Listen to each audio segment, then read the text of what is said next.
moved. The prosecutor's lips curl into a smile.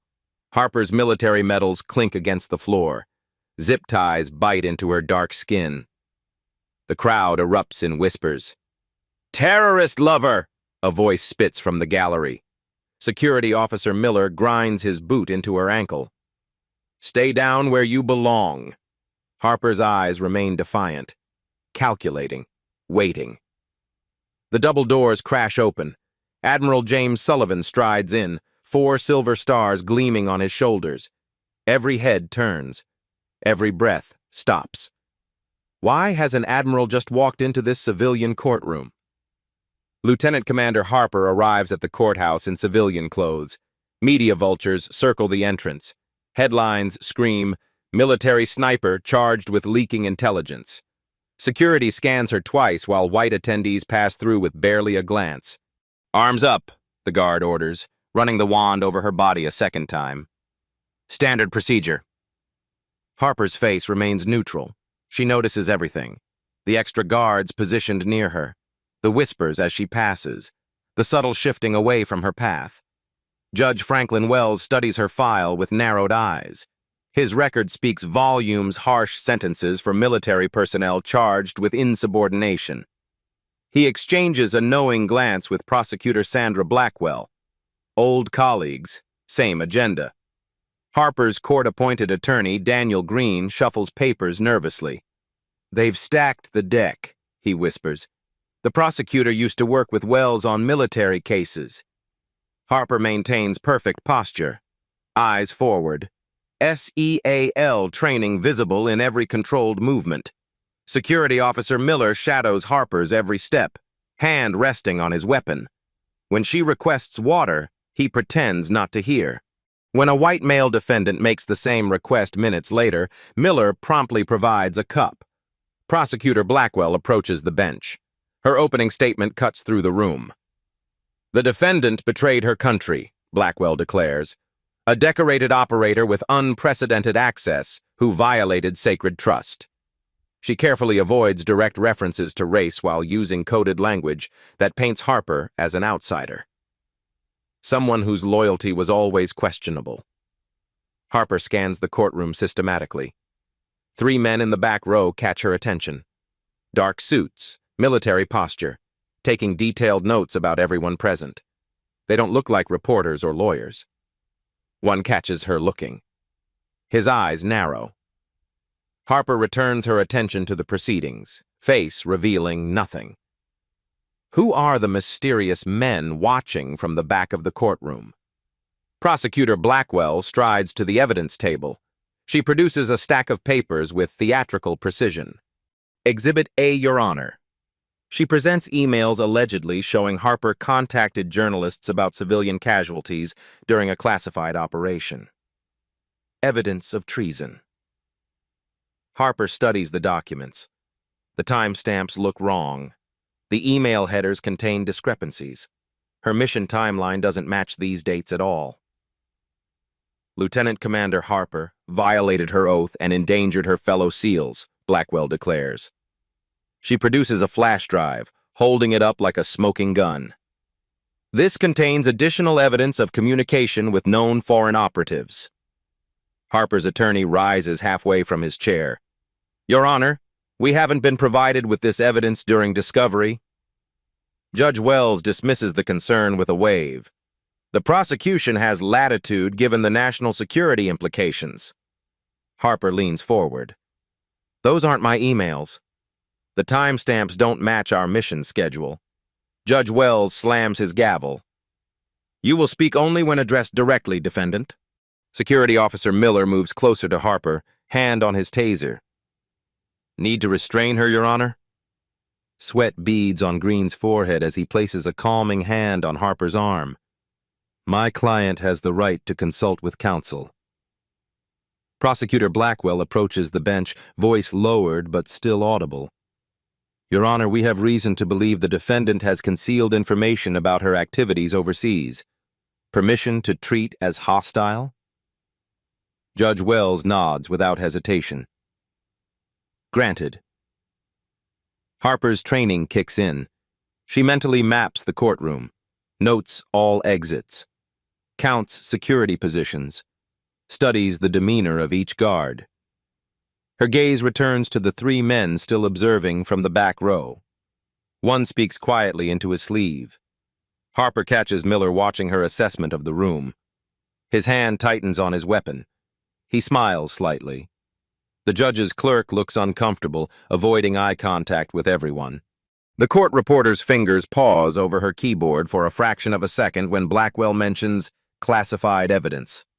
Small details, inconsistencies. The picture forming in Harper's mind doesn't match the official narrative. What crucial information is Harper noticing that everyone else is missing? Prosecutor Blackwell displays photos of Harper with her SEAL team on the courtroom monitors. The images show Harper, the only woman standing alongside her male teammates in combat gear. The only woman in an elite unit. Blackwell's voice drips with insinuation. That must have created pressure to prove yourself. Harper's attorney rises. Objection, Your Honor. Relevance? I'm establishing motive, Blackwell counters smoothly. The need for attention and recognition when surrounded by men who likely didn't accept her. Judge Wells nods. I'll allow it. Continue. Harper's jaw tightens, the only visible reaction to the implied insult. Blackwell produces performance reviews with highlighted sections. She reads selectively. Difficulty following orders and tendency to question mission parameters. Is that why you leaked information, Lieutenant Commander? To undermine authority that didn't recognize your talents? Harper meets her gaze directly. Those comments were about suggesting tactical improvements that were later adopted as standard procedure. Blackwell smiles coldly. Yet you were passed over for promotion twice. Objection! Harper's attorney stands. My client's promotion record is not on trial. Overruled, Judge Wells responds without hesitation. Blackwell approaches Harper directly. Stand up, Lieutenant Commander. Harper rises, military bearing evident in her straight spine and squared shoulders. Show the court your hands, Blackwell demands. The courtroom falls silent. Harper extends her hands, calloused and strong. The hands of a sniper, Blackwell announces to the courtroom. Hands that have taken lives. Hands that typed messages to journalists exposing classified operations. Officer Miller steps closer, hand on his weapon. His eyes gleam with anticipation. Your Honor, Blackwell continues, voice carrying to every corner of the room. We request the defendant be restrained during these proceedings. Her combat training makes her a security risk. Before Green can object, Judge Wells nods. The court agrees. Officer Miller closes in, drawing his restraints with practiced efficiency. He grabs Harper's wrist roughly, twisting it behind her back with unnecessary force, his breath hot against her ear as he secures the first zip tie. Not so tough now, he whispers, tightening the plastic until it cuts into her skin. The courtroom watches in silence as she's forced back into her seat, physically restrained.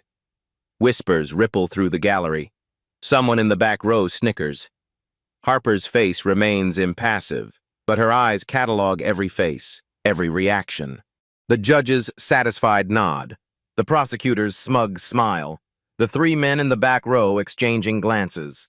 Officer Miller stands unnecessarily close, invading her space. His body language communicates dominance, victory, the system working as intended. Harper notices a notification flash on Miller's phone screen as he adjusts his position, a message partially visible for just a moment before he tucks the device away. As Miller finishes restraining her, Harper notices something on his phone screen. What has she just discovered? During a recess, Harper sits alone in a holding room, wrists raw from the tight restraints. The fluorescent lights buzz overhead. No windows. One door. 2 cameras. She closes her eyes, controlling her breathing using SEAL training techniques. 4 counts in, hold. 6 counts out. Her heart rate slows. Mind sharpens. Memories surface. A night operation in Kandahar. Her spotter whispering coordinates. The weight of her rifle. A perfect shot that saved hostages. Her commander's nod of respect afterward. Another memory. Admiral Sullivan commending her after she prevented civilian casualties by questioning faulty intelligence. Sometimes doing right means standing alone, he had told her. True courage isn't following orders blindly. The door opens. Officer Miller enters, scrolling through his phone. The same phone where Harper spotted messages from an unknown contact. Words that burned into her memory in that split-second glimpse. Making sure she goes down today. And Judge is on board. Comfortable? Miller smirks, leaning against the wall. Get used to it. Traitors don't deserve comfort. Harper studies his movements. The keycard hanging from his belt. The radio frequency displayed on his shoulder unit. The way he favors his right side old injury, perhaps. May I use the restroom? She asks, voice neutral. Miller checks his watch. After court resumes, he says, leaving her alone again. The door clicks shut. Harper listens for his footsteps to fade. She shifts in her chair, working methodically against the restraints. SEAL training included escape techniques. The plastic begins to give, not enough to break free completely, but enough to create crucial mobility. She maneuvers herself to access a hidden compartment in her shoe heel. Inside, a military emergency beacon with text capability. Standard issue for deep cover operations, never registered in her official equipment log. Using the dexterity that made her an exceptional sniper, she activates the beacon and types a brief message with minimal movement. FALCON compromised. Courthouse. Evidence planted. She adds a specific code, her personal authentication signature, and sends. The device vibrates once, confirming transmission. Footsteps approach in the hallway. Harper quickly repositions herself, concealing her partially freed hand and the device. Her attorney enters, looking defeated. His tie loosened, hair disheveled from running stressed fingers through it repeatedly. They're building a strong case, he says, voice low. The judge is clearly biased, but challenging him would only make things worse. Harper maintains her composure. I need you to do something very specific when we return to court. He leans closer as she whispers instructions. His eyes widen. That's unusual, he says. Are you sure? Harper nods once. Trust me, it's important. His expression shifts from confusion to curiosity. All right, I'll follow your lead. What instructions has Harper given her attorney, and who received her emergency message? Court resumes with a hushed anticipation. Harper's restraints remain tight against her wrists as she sits straight-backed at the defense table. Miller positions himself directly behind her chair. Prosecutor Blackwell introduces a new witness, a man in a crisp suit with government credentials. The court calls Nathan Phillips, intelligence analyst with the Defense Intelligence Agency. Phillips takes the stand with the confidence of someone used to briefing generals. His testimony begins with his credentials, 15 years analyzing intelligence, specialized in signal communications and data security. The documents Lieutenant Commander Harper leaked contained operational details that could identify our methods and personnel, Phillips states. The damage to national security is severe and ongoing. Harper notices inconsistencies in his descriptions. He uses outdated terminology for current systems, mispronounces key acronyms. She leans toward her attorney and whispers rapid instructions. Green stands to cross-examine, clearing his throat nervously. Mr. Phillips, you've testified about signal intelligence protocols. Could you explain specifically how the ZX440 encryption system works with SATCOM delta channels? Phillips hesitates, just briefly enough for Harper to notice. I'm not at liberty to discuss classified systems in detail in this setting. Yet you just claimed my client leaked details about exactly these systems, Green counters, growing more confident. How can you assess the damage without technical knowledge? Phillips glances at Blackwell, who quickly rises. Objection, Your Honor. This line of questioning endangers national security protocols. Judge Wells nods immediately. Sustained. Move on, counselor. Green persists, following Harper's guidance. One last question. When was the ZX-440 system first deployed in Middle Eastern operations? Approximately 3 years ago, Phillips responds confidently. Initial deployment was in the Hormuz security corridor. Green's eyebrows raise slightly. Thank you. No further questions. Harper's expression doesn't change, but satisfaction flickers in her eyes. The ZX-440 system doesn't exist. The testimony is completely fabricated. Officer Miller's radio crackles. He steps away to receive a message, his posture stiffening as he listens. He whispers urgently to another security officer by the door. Within moments, additional officers enter the courtroom, positioning themselves near the exits. Judge Wells notices the sudden security increase. His eyes narrow as he watches Miller's agitated movements. Why is courthouse security suddenly increasing, and what does Miller know that has him worried? Prosecutor Blackwell straightens her jacket, attempting to ignore the security shuffle. The prosecution calls Captain Thomas Reynolds. A man in a Navy dress uniform approaches the stand, his chest decorated with rows of ribbons and medals. He stands at perfect attention before taking his seat. Captain Reynolds, please state your relationship to the defendant, Blackwell begins. I served as Lieutenant Commander Harper's commanding officer during Operation Desert Shield and subsequent deployments, Reynolds responds, voice clipped and authoritative. Describe Lieutenant Commander Harper's behavior during these operations. Reynolds testifies with practiced precision.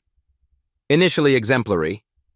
However, she became increasingly erratic during our last deployment. She questioned direct orders repeatedly and spent unusual amounts of time communicating off-channel. Harper's attorney objects.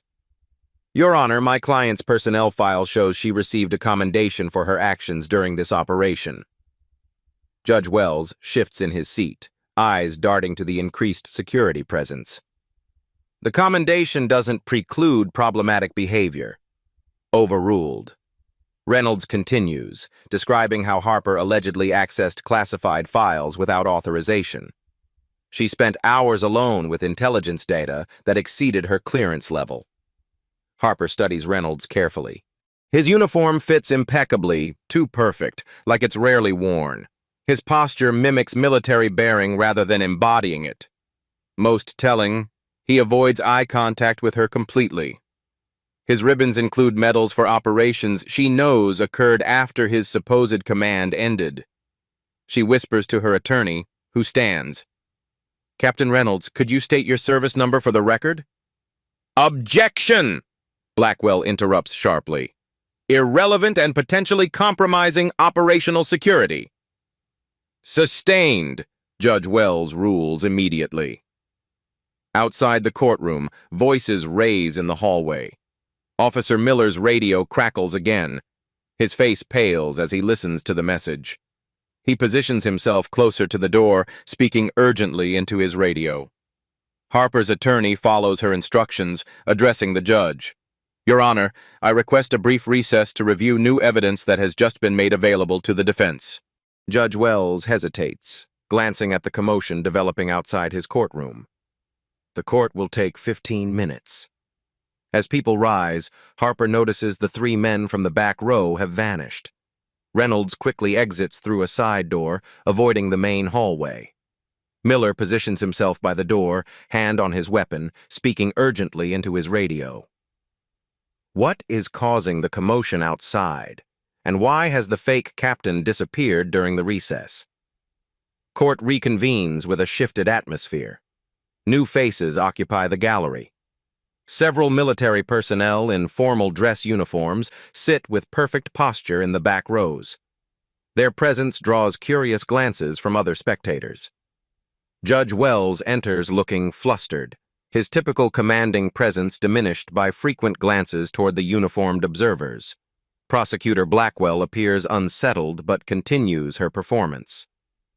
The prosecution presents digital evidence of the defendant's communications with journalists. She signals for the courtroom monitors to display a series of email screenshots. These messages clearly show the defendant's intent to undermine national security, Blackwell insists, highlighting timestamps and headers. Lieutenant Commander Harper sent operational details to reporter Thomas Wade on 3 separate occasions. Harper's attorney rises. Your Honor, I request permission to approach the evidence. Judge Wells hesitates, eyes flicking toward the military observers, then nods. Proceed. Green examines the displayed emails, following Harper's earlier instructions. Your Honor, I'd like to examine the metadata of these communications. Blackwell shifts her weight. The technical details aren't relevant to the content, which is clearly treasonous. The defense has the right to examine evidence authenticity, Green counters with newfound confidence. Judge Wells allows it, watching the military observers from the corner of his eye. Green points to specific irregularities in the headers and routing information. These messages show clear signs of digital manipulation. The SMTP headers contain impossible routing paths. Blackwell dismisses the concern with a wave. The defendant is trained in cyber operations. She could have altered the data herself to create plausible deniability. Green produces a document from his briefcase. I've subpoenaed Lieutenant Commander Harper's deployment records. She was in a classified location with no internet access when these messages were allegedly sent. Judge Wells studies the document, brow furrowed. This appears to be properly authorized, but it contradicts the prosecution's timeline. Blackwell's voice rises. Your Honor, this document could be falsified. I move to have the defendant taken into custody immediately as a flight risk while we authenticate these records. Judge Wells nods quickly. Motion granted. The defendant will be remanded to custody. Officer Miller approaches Harper with unusual aggression, drawing his handcuffs. On your feet! The military observers in the gallery exchange meaningful glances. Miller grabs Harper's arm. You're done, Lieutenant. As he pulls her to her feet, Harper notices movement at the courtroom doors, a flash of gold braid, a military insignia. As Miller reaches for his handcuffs, Harper notices a military insignia flash from someone approaching the courtroom doors. Who is about to enter? Officer Miller forces Harper to the floor with brutal efficiency. He plants his knee in her back, pressing her cheek against the cold tile. Judge Wells watches without intervention, expression detached as if observing a routine procedure. Hands behind your back, Miller growls, yanking her arms roughly. The zip ties bite deeper. Miller tightens them until Harper's fingers begin to tingle from restricted circulation. Traitors getting what they deserve, he mutters, loud enough for the front row to hear. The courtroom doors burst open with military precision. Admiral James Sullivan enters, 4 silver stars gleaming on his shoulders. 6 military police officers flank him, moving with disciplined purpose into the room. The gallery falls into stunned silence. What is the meaning of this interruption? Judge Wells demands, face flushing red. Admiral Sullivan approaches the bench with measured steps. His voice carries the weight of command. I am Admiral James Sullivan, Director of Naval Intelligence. This court is now witness to a matter of national security. Miller attempts to pull Harper to her feet, but 2 military police intercept him. Thomas Miller, you are being detained on suspicion of espionage and conspiracy against the United States.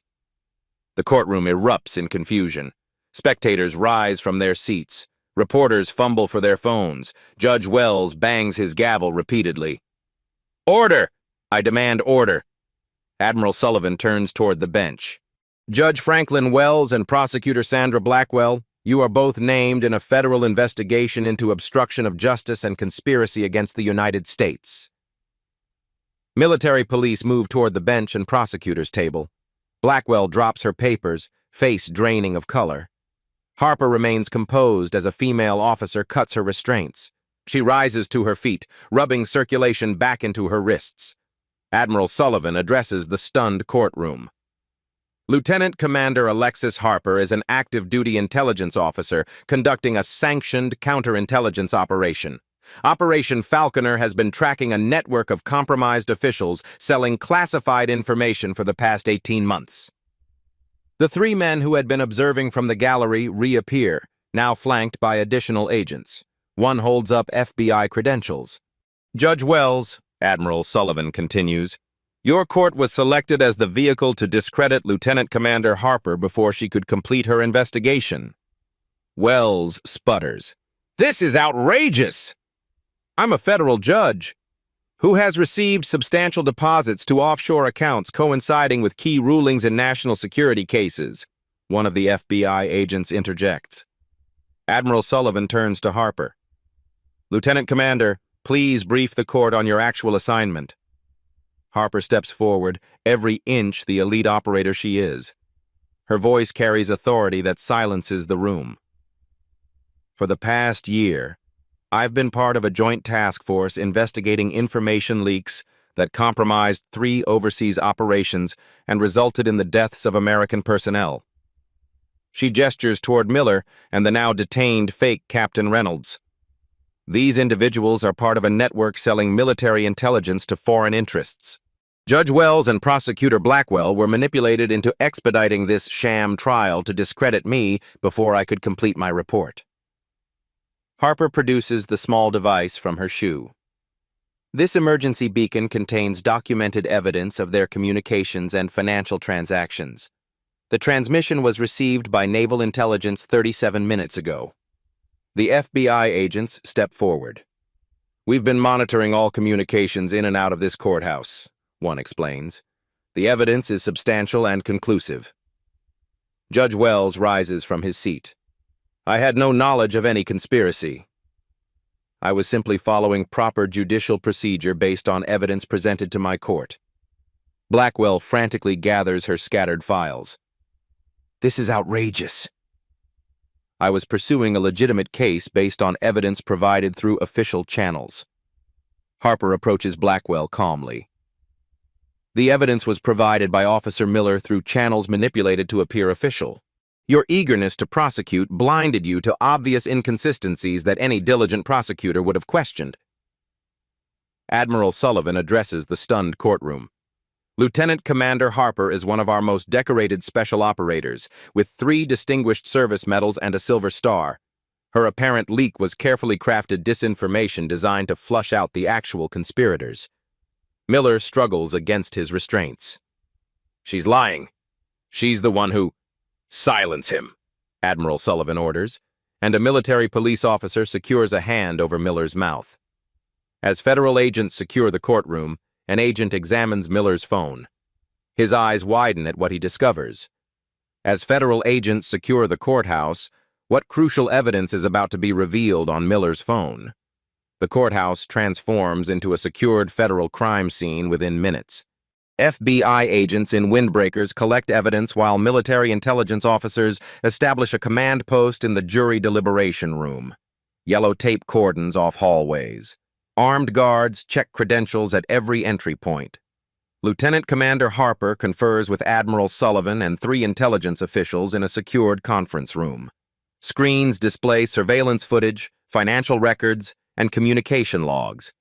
The evidence creates a complex web of connections spanning multiple agencies and foreign contacts. The network extends beyond this courthouse, Harper explains, pointing to a digital map showing connections between Miller, the fake Captain Reynolds, and officials in 3 government agencies. They've been selling operational details that compromised missions and endangered personnel. Admiral Sullivan studies the network diagram. How did you identify Miller as the focal point? Pattern recognition, Harper responds, bringing up a timeline on the main screen. 3 mission compromises over 18 months. Miller had access to preliminary briefings for each one through his security clearance at the courthouse. He vetted visiting military personnel. She highlights financial records. Offshore deposits followed each information leak. The money trail led to shell companies registered to aliases used by known foreign agents. In a separate room, Judge Wells faces FBI investigators. The distinguished jurist now looks small beneath the harsh fluorescent lights. I had no direct knowledge of any conspiracy, Wells insists, voice strained. My rulings were based on the evidence presented. Standard judicial procedure. The lead investigator slides several documents across the table. These are records of unusual deposits to your Cayman Islands accounts. Each coincides with key rulings in cases involving classified information. Wells' face pales as he stares at the evidence. Those funds were from legitimate investments. Through a shell company connected to foreign intelligence services? The agent's tone makes it clear he doesn't expect an answer. Prosecutor Blackwell undergoes separate questioning 2 doors down. Her carefully constructed composure has crumbled. I was following orders from the Justice Department to prioritize this case, she claims, arms crossed defensively. Investigators produce emails showing Blackwell had been in contact with Miller prior to the case assignment. Messages discussing how to handle the Harper situation and references to making sure she goes down.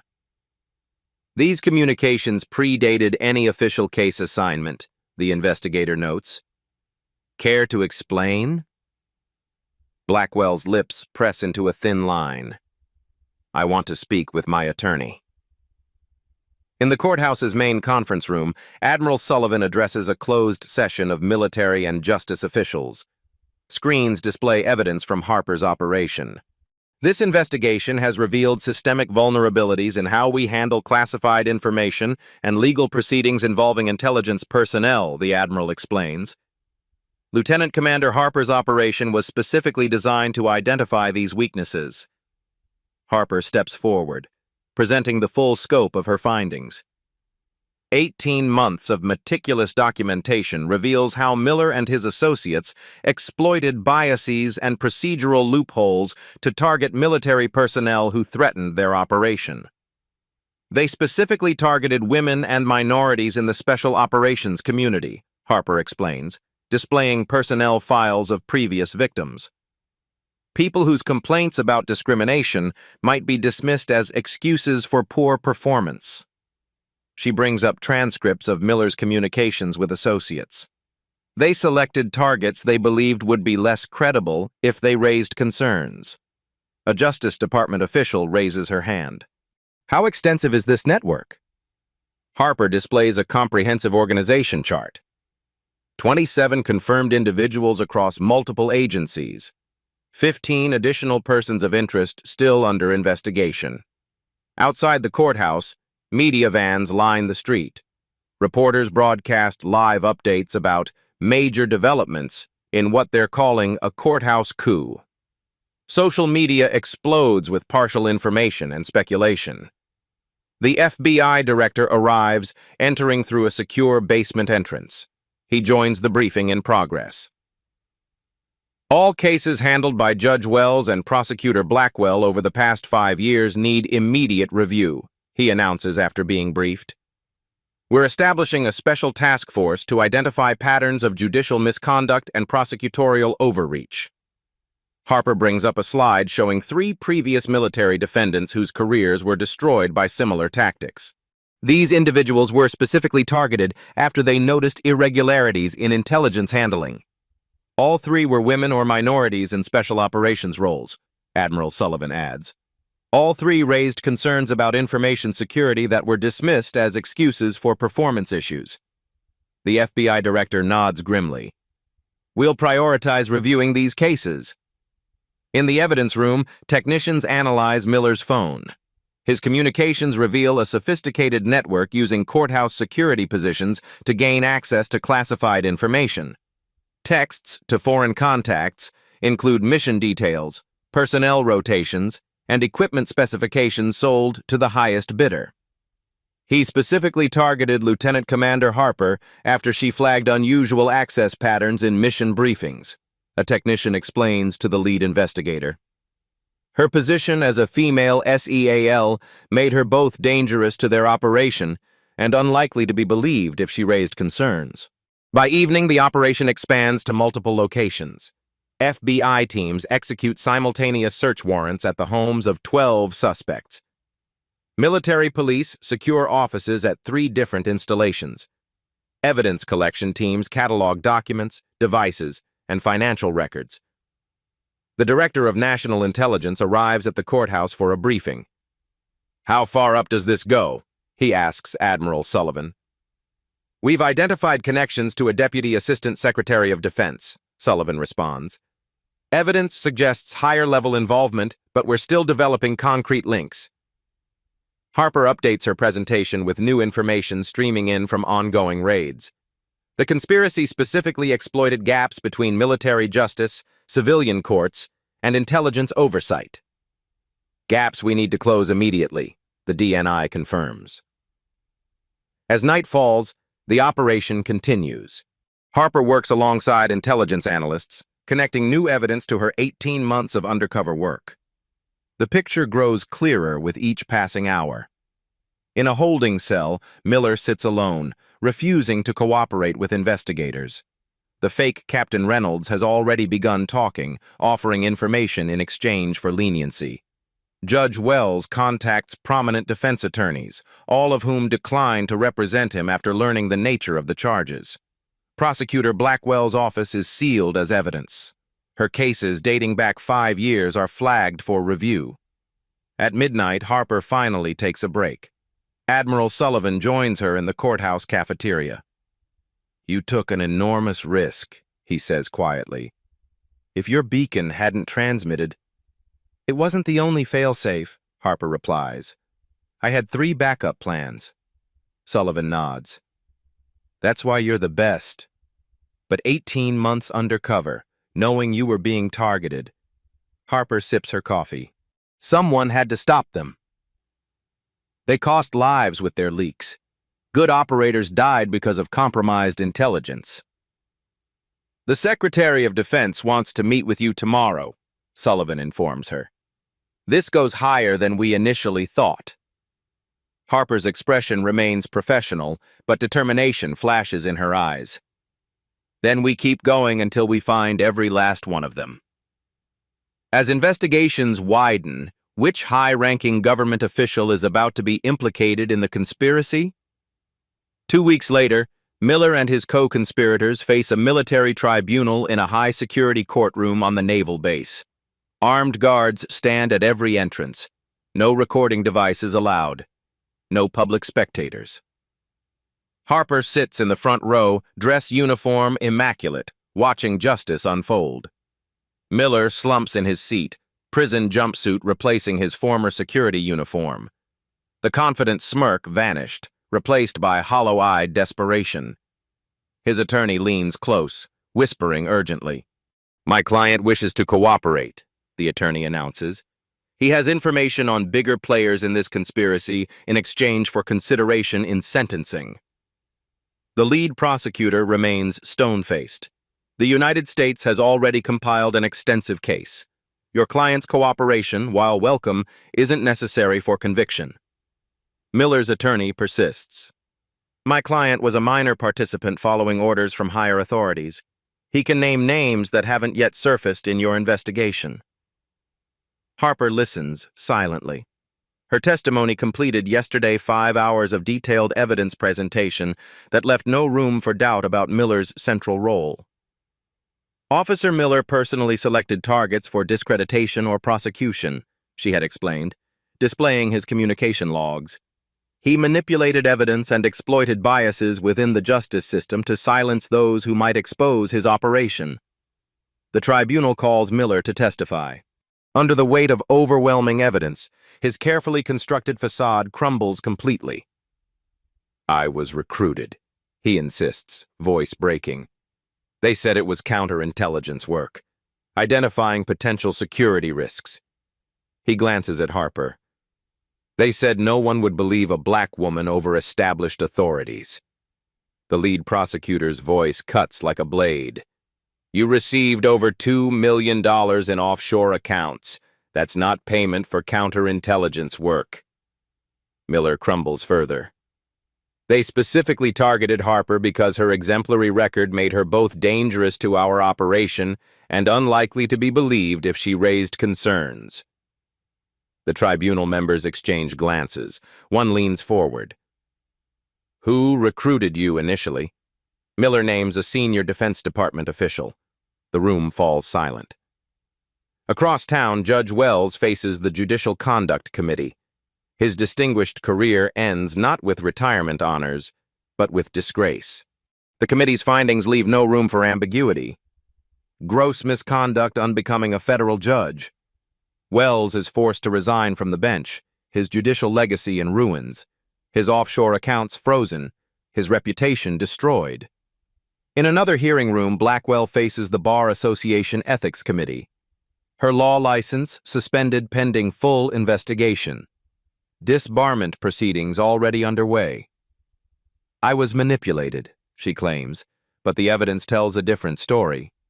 Years of pattern and practice, selective prosecution, willful blindness to exculpatory evidence.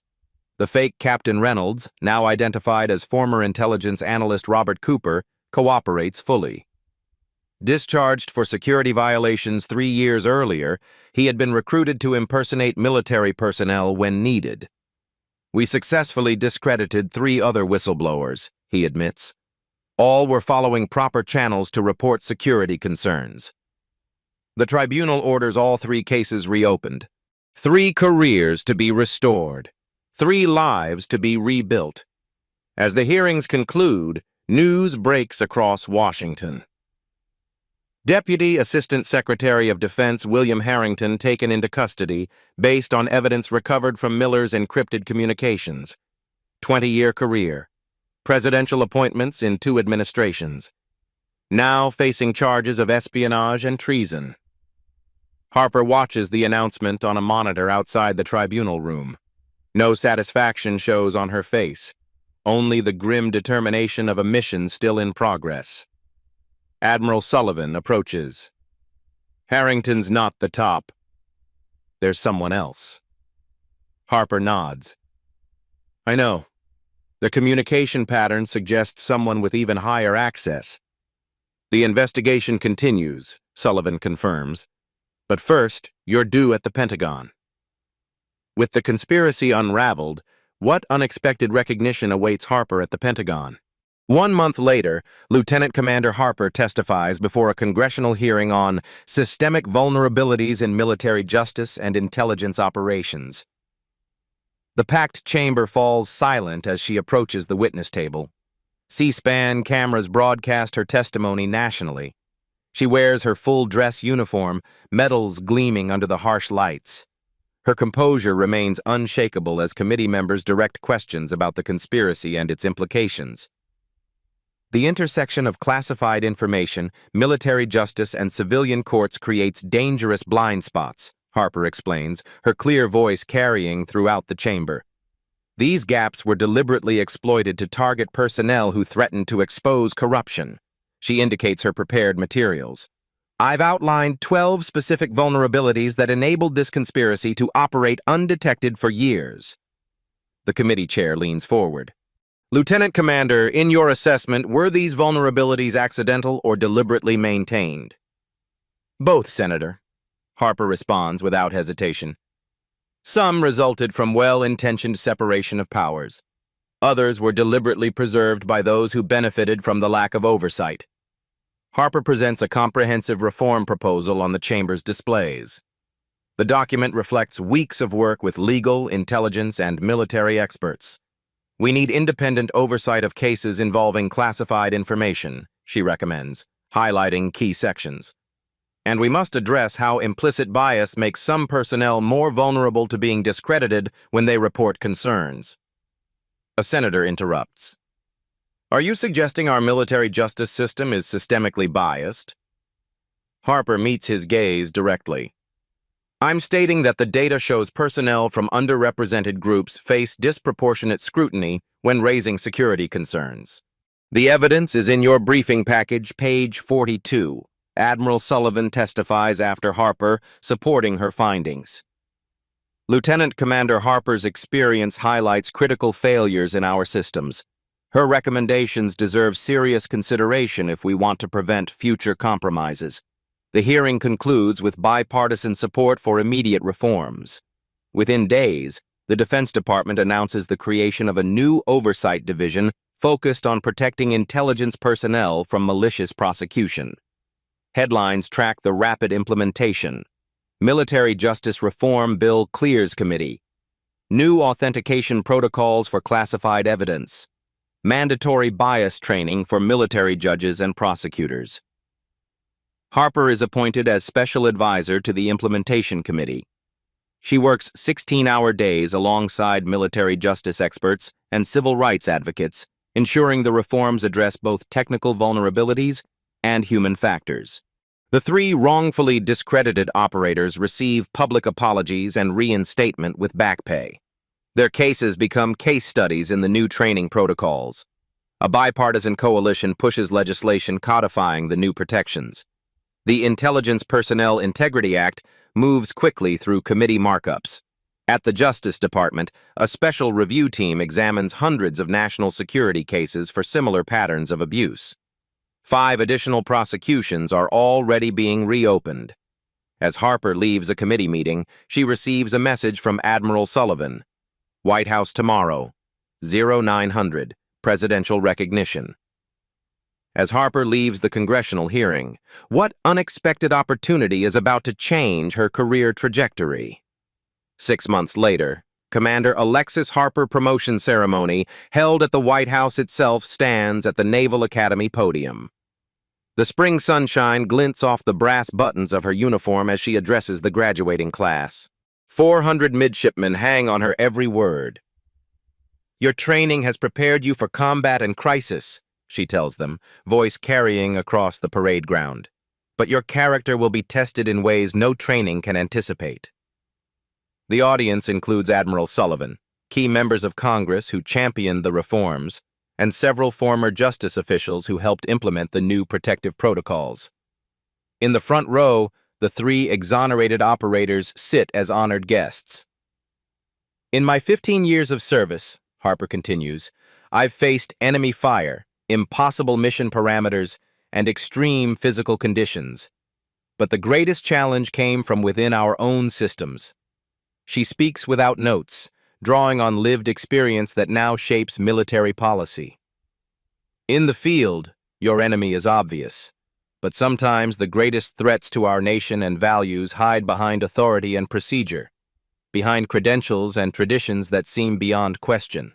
Harper describes how attention to detail saved her operation, how documenting patterns others dismissed as coincidence eventually revealed the conspiracy, how integrity became her most powerful weapon. The Intelligence Personnel Integrity Act, signed into law last month, creates new protections, she acknowledges. But laws and systems are only as strong as the people who implement them. Your vigilance and moral courage matter more than any regulation. After the ceremony, Harper meets privately with a diverse group of female midshipmen considering special operations careers. They gather in a small classroom, eager for unfiltered advice. "Will it be different for us because of your experience?" one asks. "There will still be obstacles," Harper answers honestly. "Some from the mission, some from the system, some from individuals who feel threatened by your presence. Your excellence is both your armor and your weapon." A quiet cadet raises her hand. "How did you maintain your composure during the courthouse humiliation?" "I would have been terrified." Harper considers the question. "I never forgot who I was and what I stood for," she replies. "When you know your truth, temporary defeat is just part of a longer mission."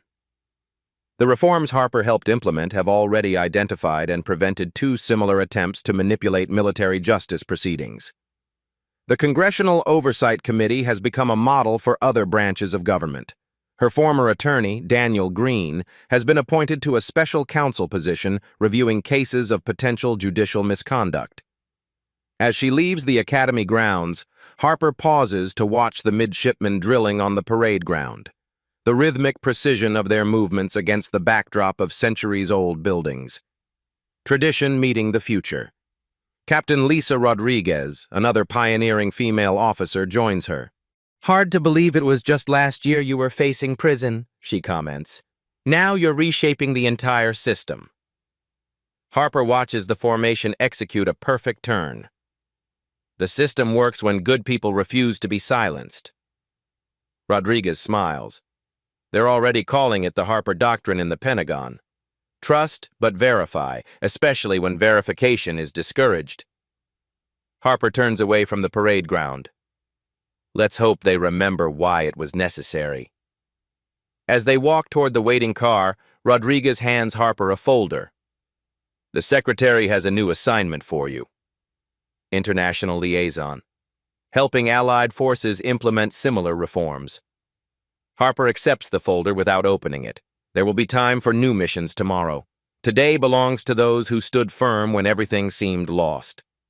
If you enjoyed this true story of justice and perseverance, don't forget to like this video and subscribe to Beat Stories for more powerful narratives that inspire.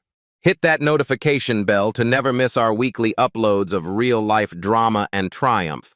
Remember, each like and share helps us bring more incredible stories to light. Join our community of justice lovers today.